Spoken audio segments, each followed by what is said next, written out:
Halo teman-teman, kali ini kita akan membahas mengenai post-traumatic stress disorder. Halo teman-teman, kita dari kelompok 2. Perkenalkan, nama saya Adinda Mutiara Putri dan rekan saya Giga Putri dan juga Muhammad Satrio Pinandito.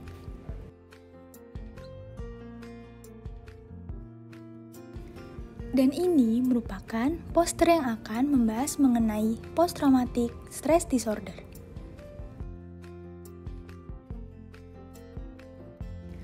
Apakah itu PTSD? PTSD atau post-traumatic stress disorder merupakan respon ekstrim terhadap sensor berat, termasuk peningkatan kecemasan, penghindaran stimuli yang terkait dengan trauma, dan juga gejala peningkatan gairah.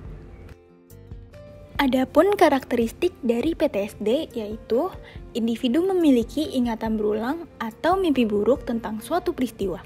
Lalu, individu menghindari rangsangan yang berhubungan dengan peristiwa traumatis tersebut dan menyalahkan diri sendiri atau orang lain atas peristiwa tersebut.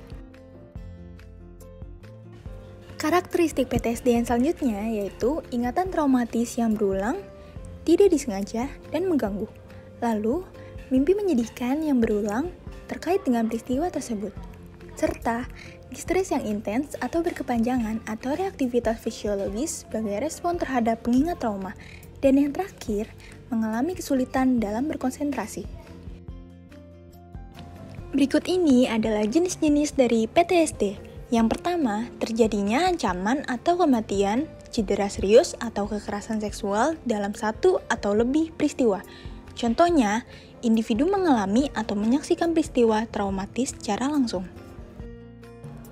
Yang kedua, terjadi gejala intrusi yang terkait dengan peristiwa traumatis dimulai setelah peristiwa traumatis terjadi. Contohnya, individu mengalami ingatan atau mimpi menyedihkan yang berulang, tidak disengaja, dan mengganggu dari peristiwa traumatis tersebut.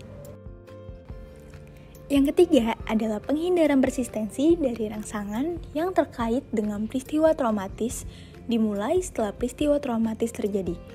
Contohnya, individu melakukan penghindaran atau upaya untuk menghindari pengingat eksternal seperti orang, tempat, percakapan, aktivitas, objek, dan situasi yang membangkitkan ingatan, pikiran, atau perasaan yang menyedihkan mengenai ataupun yang terkait erat dengan peristiwa traumatis tersebut. Yang keempat adalah perubahan negatif dalam kognisi dan suasana hati yang terkait dengan peristiwa traumatis yang dimulai atau memburuk setelah peristiwa traumatis tersebut terjadi.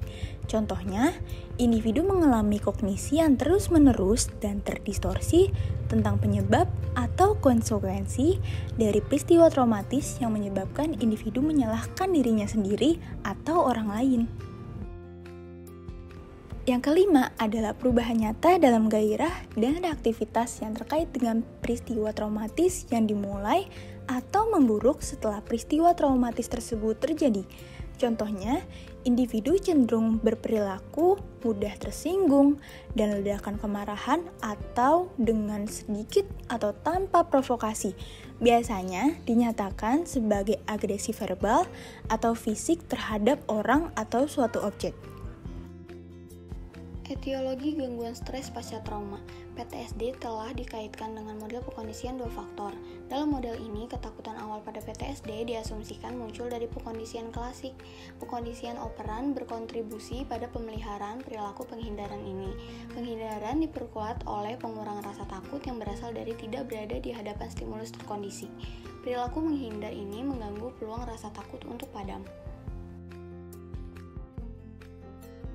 Faktor neurobiologis, hipokampus, dan hormon. PTSD muncul secara unik terkait dengan fungsi hipokampus.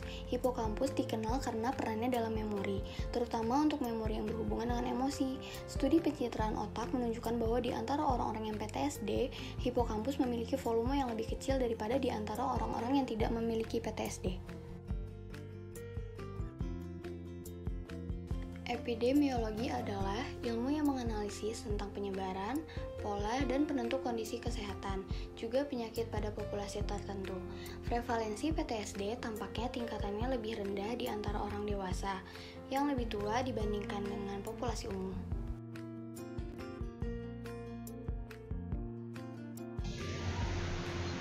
Intervensi. Pengobatan PTSD dengan intervensi yang dirancang untuk meningkatkan keyakinan orang dalam kemampuan mereka untuk mengatasi trauma awal telah terbukti berhasil dalam serangkaian penelitian. Terapi pemrosesan kognitif dirancang untuk membantu korban perkosaan dan pelecehan seksual masa kanak-kanak yang cenderung menyalahkan diri sendiri. Pendekatan ini juga mendapat dukungan empiris dan tampaknya sangat membantu dalam mengurangi rasa bersalah.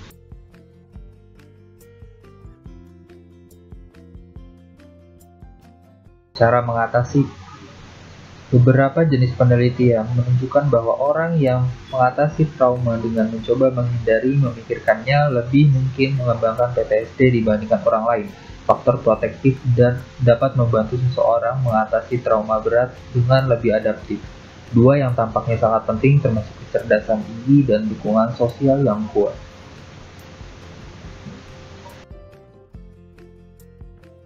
Pengobatan gangguan stres pasca trauma. 1. Meditasi. Praktik relaksasi yang melibatkan pelepasan pikiran dari semua hal yang menarik, membebani, maupun mencemaskan dalam hidup kita sehari-hari. 2. Perawatan psikologis gangguan stres pasca trauma. Dalam PTSD, fokus perawatan adalah pada ingatan dan mengingat trauma asli. Dengan seseorang didorong untuk menghadapi trauma untuk mendapatkan penguasaan dan memadamkan kecemasan, misalnya dengan kembali ke tempat kejadian. Dalam kasus lain, exposure imajinasi digunakan dengan sengaja mengingat peristiwa tersebut.